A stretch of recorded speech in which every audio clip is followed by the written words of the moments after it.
سلامونه ستړي مشه په دې هیله چې ټول جوړ وروغ وای. نن د امریکا د لاټري په مهارت غواړم چې څو کلمې خبر تاسو سره وکړم او که چېرې تاسو علاقمندي به ورسره لرئ چې نور هم معلومات نشر کوم انشاءالله هغه بیا ورسره غږیږو. د امریکا لاټري چې دی لاټري خپله د قرعه کشي په معنا دی. قرعه کشي کېږي مثلا تاسو خپله ګورئ په هر ځای کې کېدای شي په نورو ځایونو کې ما هم لیدلی وي قرعه کشي کېږي یو شی مثلا کاغذونه جوړوي لکه کاغذ سپین سپین کاغذ بیا په بوتل کې اچوي راپورته کوي چې د چا نوم راوځي.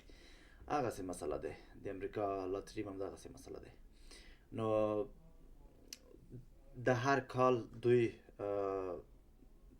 د خلکو لپاره دوی قرعه کشي کوي او خلک نوملیکنه کوي امریکا هېواد ته او بیا هغه قرعه کشي کېږي او بیا تقریبا په هر کال 55,000 نفره انتخابیږي بیا 55,000 نفره کار خلاصیږي ځي امریکا ته لیږي. امریکا څه ضرورت لري چې قرعه کشي کوي؟ قرعه کشي ګورئ دوی ضرورت لري چې خپل په هېواد که چېرې تاسو د امریکا تاریخ ولولئ. امریکا خپله د مهاجرینو څخه جوړ شوی دی. خپله بومي خلک بیخي نه لري. هغه اصلي خلک امریکا نه لري. که هغه امریکا دی که هغه کاناډا دی هېڅ بومي خلک نه لري، اصل خلک نه لري. نو ځکه دغه دوه هېوادونه د مهاجرینو څخه جوړ شوي دي. نو دوی غواړي چې یو تنوع ایجاد کړي د خلکو په منځ کې او د امریکا د خلکو په منځ کې د ټولنې په منځ کې د دود په منځ کې د فرهنګونو د کلتورو د هر چي په منځ کې یو تنوع ایجاد کړي تر څو د نورو هېوادونو خلک دلته راشي دلته ژوند وکړي او دوی زوړ نسل همچنان ډېر دی د دغو هېوادونو. کله چې د دوی زوړ نسل ډېرېږي دوی خو مثلا مړه کېږي. دوی نه غواړي چې خپل هېواد د هغه د یعنې د نیرو نشتوالي سره مخامخ کړي. هدف یې دغه دی چې دوی نه غواړي چې کارګر کم کړي. هلته کارګر باید ډېر وي، همیشه کارګر وي. خلک باید کار وکړي او دغسې د اقتصاد چرخه داسې په جریان کې همیشه وي. کله چې تاسو مثلا ګرین کارت لپاره د امریکا ګرین کارت لپاره تاسو اپلای کوئ همدغه لاټري لپاره، نو تاسو که چېرې د افغانستان اپلای ورته کوئ د افغانستان خو ګرد چې کېږي د ډېرو هېوادونه کېږي. دې ته یوازې هغه هېوادونه نه کېږي چې امریکا سره پولې لري او هغه سیف وي او هغه هېواد پرمختللی هېواد وي لکه مثلا کاناډا شو، برازیل شو، مکسیکو شو، همدغسې نور هېوادونه دي. دغو هېوادونه نه کېږي. البته دا یوازې هغو هېوادونه کېږي چې ډېر لرې پراته وي. نو د افغانستان هم لږ زره مشکل دی په دې وخت کې ځکه چې سفارت نه لري په افغانستان کې او تاسو خپل نوملیکنه وکئ بیا تاسو کولی شئ چې په درېیم هېواد ته لاړ شئ هلته خپل هغه نور پروسه پر مخ یوسئ. نو تقریبا د 2025 کال نوملیکنه د 5 په اکتوبر باندې شروع کېږي. تاسو یو میاشت وخت لرئ. یو میاشت پورې تاسو کولی شئ چې نوملیکنه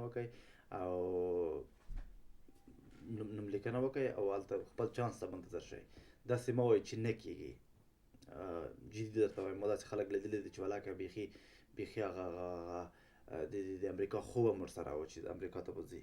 نو دوی به تللي دي اوس امریکا کې اوسېږي. ما داسې خلک هم چنان لیدلي دي. نو تاسو خپل کوشش وکئ. زه مطمئن یم چې کیدای شي ممکن دی چې تاسو کامیاب شئ او تاسو چانس دی کیدای شي چانس مو بر وکړي او تاسو کامیاب شئ لاړ شئ امریکا ته خپلې خوښۍ هېواد ته او هلته خپل ژوند مخ ته یوسئ. نو په 5 د اکتوبر شروع کېږي نوملیکنه. بس که چېرې تاسو غواړئ تاسو نوملیکنه نه شئ کولی کافي نټ ته لاړ شئ او که ډېر درته سخته معلومیږي نو زه به خپل هغه ملګرو ته ووایم چې تاسو ته نوملیکنه وکړي خو تاسو نه کېدای شي یو څو روپۍ واخلي. نو انسټاګرام مې اجمل دغه مې انسټاګرام هغه د ادرس دی هلته وګورئ. دلته تاسو ما فالو کولی شئ او دلته کومنټ وکئ. تاسو کومنټ به زه وګورم کومې په نوملیکنې باندې څومره هغه ناچیز پیسې چې مثلا تاسو ما ته رالیږئ یا ما ته نه رالیږئ کېدای شي افغانستان ته ولېږئ هغه ما ته په کارېږي هم نه. هغه زه نه اخلم. زه یې جوب ته نه اچوم. هغه خلکو ته ورلیږم چې دوی پیسو ته ضرورت لري. غریب خلک دي. په رښتوني سره دوی حق لري چې مثلا هغوی سره مرسته وشي. یو خلکو ته زه لیږم او هغوی سره مرسته وشي. ژمی هم روان دی کېدای شي ثواب وشي ما ته هم ثواب راشي. نو دغسې یو خیر کار به زه هم وکړم تاسو هم وکئ که چېرې غواړئ نو په ګډه به مخکې سره ځو. او که چېرې مو چینل نه وي سبسکرایب کړی، چینل در سره سبسکرایب کړئ، لایک یې کړئ، فالو یې کړئ. دلته انشاءالله مثبت ویډیوګانې به تاسې وګورئ. یوټیوب د ټیک ټاک سره ما مقایسه کوي، ځکه چې ټیک ټاک نه مکمل چټیان جوړ شوی دی. جدي درته وایم، ټیک ټاک نه ما بیخي ټیک ټاک یعنې ګاربیج، جدي وایم. هلته والا چې څوک ټیک ټاک ته ځي سپکېږي، قسم دی چې څوک ټیک ټاک ته ځي سپکېږي. ښه سړی به وي، ښه منظم انسان به وي، خو چې ټیک ټاک ته راننوځي سپک شي په هر صورت. هغې پسې نه ګرځو، وایي عزت و ذلت د خدای په لاس کې دی، نه د بندګانو په لاس کې. نو خوشحاله اوسئ، آباد اوسئ، موافقه مو غواړم. نو بل ویډیو ته منتظر شئ. چاو چاو.